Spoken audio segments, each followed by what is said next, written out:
It's Thursday, December 21st. Welcome to the President's Daily Brief. I'm Mike Baker, your eyes and ears on the world stage. Let's get briefed.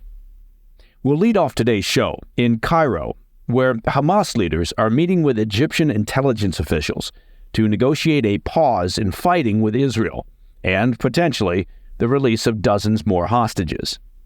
Later in the program, the White House is warning that aid to Ukraine is going to dry up by the end of the month as congressional leaders admit they're unlikely to reach a deal for new funding in 2023. Plus, the Biden administration has finalized an exchange with Venezuela, trading a close ally of President Nicolás Maduro for at least 8 Americans detained by the Maduro regime. And finally, in today's back of the brief, we'll take a look at reports that Chinese President Xi Jinping informed or advised President Biden that Beijing plans to reunify Taiwan with mainland China. But first up, the PDB spotlight. In the latest developments in the Middle East, it's looking like a pause in the ongoing Israel-Hamas conflict is potentially on the horizon, with both sides throwing some chips on the table. Egypt is helping to facilitate these negotiations, and sources there have revealed that Israel has proposed an opening offer, a 1-week ceasefire, in exchange for the release of dozens of hostages currently held by Hamas and associated groups in Gaza. Israel's demands are specific. They're looking to get back 40 hostages from the over 100 still detained in Gaza. This group includes all women and children who've been abducted, as well as elderly male hostages in need of urgent medical care. In return, Israel is willing to halt its military operations, both ground and air, in Gaza for a week. This truce would also facilitate the entry of additional humanitarian aid into southern Gaza. Hamas has reportedly come to the table as well, although seemingly less inclined to negotiate. The organization's political leaders, Ismail Haniyeh and Khaled Mashal, are in Cairo discussing Israel's offer with Egyptian intelligence officials. As we reported yesterday on the PDB, Hamas is playing hardball, adhering to their policy of, quote, no negotiations under fire. A senior official from Hamas told the New York Times that any discussion about releasing more hostages would only begin after Israel commits to a new sustained ceasefire and permits unrestricted aid flow into Gaza. Now, an intriguing new element in these discussions is the inclusion of representatives from Palestinian Islamic Jihad, the second most influential terrorist group in Gaza. Islamic Jihad participated in the brutal October 7th attacks and took hostages. The position of Islamic Jihad mirrors that of Hamas. Their spokesperson asserted that before any negotiation can begin, Israel must first enact a ceasefire and release all Palestinian prisoners in exchange for the hostages. As these negotiations are in their initial stages, the current positions of both sides appear essentially to be their opening bids. The situation is very dynamic, with the potential for significant shifts as talks progress. The White House is closely monitoring these developments, indicating a cautiously optimistic outlook. National Security Council spokesman John Kirby stated, quote, these are very serious discussions and negotiations, and we hope that they lead somewhere. And yes, that's a statement of the obvious. When we come back, the White House is warning that aid to Ukraine is going to dry up by the end of the month. And the Biden administration finalizes an exchange of prisoners with the Maduro regime in Venezuela. I'll be right back. Welcome back.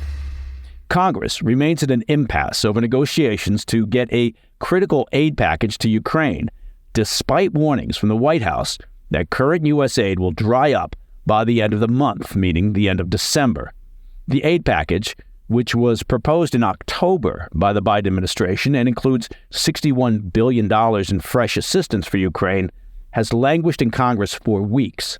Republicans have demanded that any aid package be tied to significant immigration policy reforms to address the crisis on the U.S. border.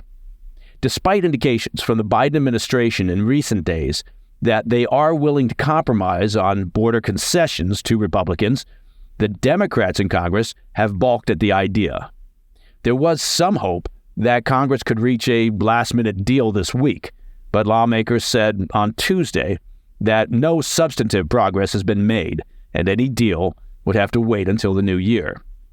Democrat Senate Majority Leader Chuck Schumer said Tuesday, "Our negotiators are going to be working very, very diligently over the December and January break period, and our goal is to get something done as soon as we get back," end quote.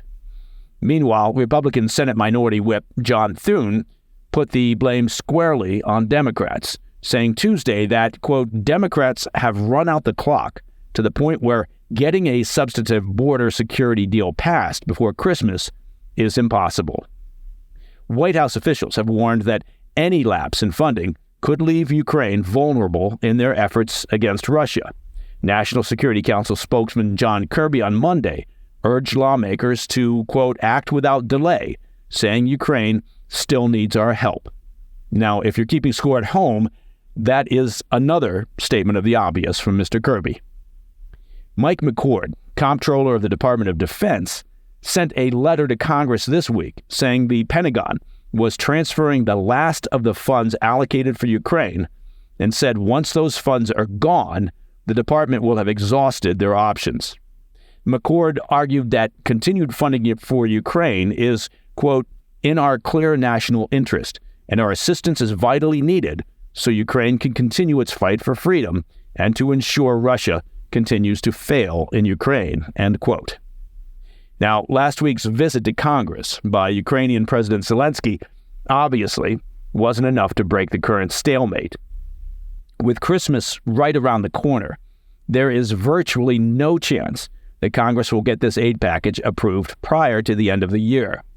Zelensky's problems are compounded by the similar dithering going on within the European Union, although, to be fair to the EU, their inability to approve a $53 billion aid package for Ukraine is a result of member country Hungary vetoing the aid. You'll recall that Hungary's leader, Viktor Orban, is a longtime pal of Vladimir Putin. Okay, I want to turn our attention now to South America, where the U.S. has made a diplomatic breakthrough with Venezuela for the release of detained Americans. An unnamed senior official for the Biden administration confirmed the deal yesterday, which will involve exchanging a close ally of Venezuelan President Nicolás Maduro for 10 Americans, including 6 that were, quote, wrongfully detained in Venezuela, according to a report by CBS. Now, 4 of the Americans being released were identified as Ivan Hernandez, Jarrell Kenmore, Joseph Cristela, and Savoy Wright. Representatives for Wright's family expressed profound relief at the news, calling the last few months the most difficult of our lives. Malaysian businessman Leonard Francis, known as Fat Leonard, will also be released into U.S. custody as part of the exchange. Now, he fled the U.S. to Venezuela in 2022 while under house arrest after pleading guilty to engaging in a vast bribery scheme with high-ranking Navy personnel. The U.S. has been trying to get its long arms of the law around the substantial Fat Leonard for some time now. Other individuals that are part of the prisoner swap were not named by White House officials. Now, in return, the U.S. will release Colombian-born businessman Alex Saab, who was charged with money laundering in Florida in 2019 and subsequently arrested in 2020 while trying to travel to Iran. Saab is considered a close ally of Maduro, and his arrest sparked outrage in Venezuela. His supporters argued that he was acting on behalf of Venezuela as a special envoy to Iran and should therefore be granted diplomatic immunity. President Biden reportedly granted Saab clemency to ensure the release of the American prisoners went forward. Senior officials from Qatar served as mediators for this exchange, which took several months to successfully negotiate. The exchange also includes the release of 20 Venezuelan political prisoners being held by the Maduro regime. Venezuela's authoritarian government continues to pose complex problems for American foreign interests, particularly due to their close ties with Iran and Russia. Under the Trump administration, for example, Maduro and other high-ranking officials in Venezuela were indicted for their ties to narco-drug trafficking and money laundering operations. In October, Norway helped negotiate the Barbados Agreement with Venezuela, which saw the Maduro regime agree to allow opposition candidates to run in its upcoming 2024 elections.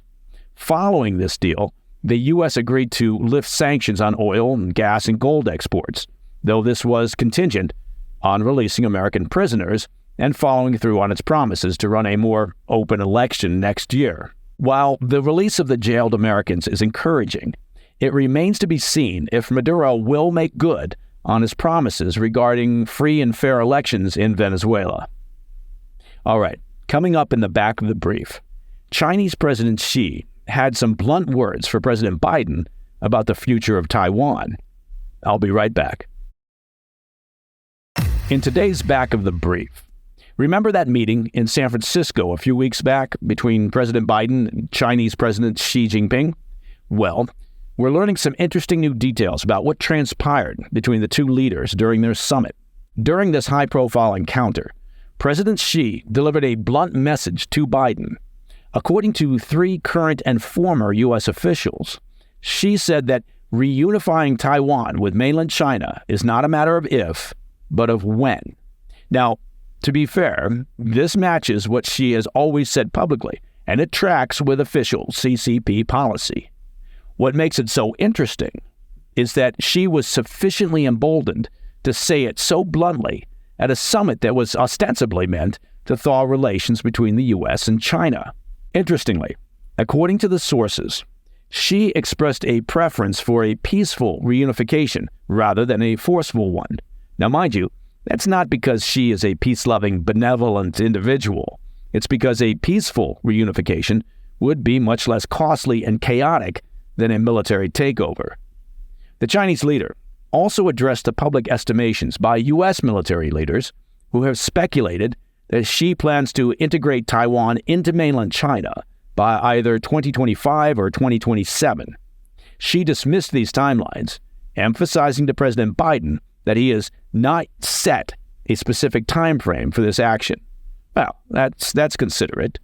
This revelation follows CIA Director William Burns' earlier statement this year, noting that U.S. intelligence has indications that Xi has instructed his military to be prepared for a potential invasion of Taiwan by 2027. Prior to the summit, and in another signal that Xi feels emboldened and essentially in the alpha dog seat here, Chinese officials requested that President Biden publicly endorse China's ambition for a peaceful unification with Taiwan and to disavow support for Taiwanese independence. Really. This request, however, was turned down by the White House. And that, my friends, is the President's Daily Brief for Thursday, 21 December. I hope that you're all having a very safe, happy, and healthy holiday season. If you have any questions or comments, please reach out to me at pdb@thefirsttv.com. I'm Mike Baker, and I'll be back later today with the PDB Afternoon Bulletin. Until then, stay informed, stay safe, stay cool.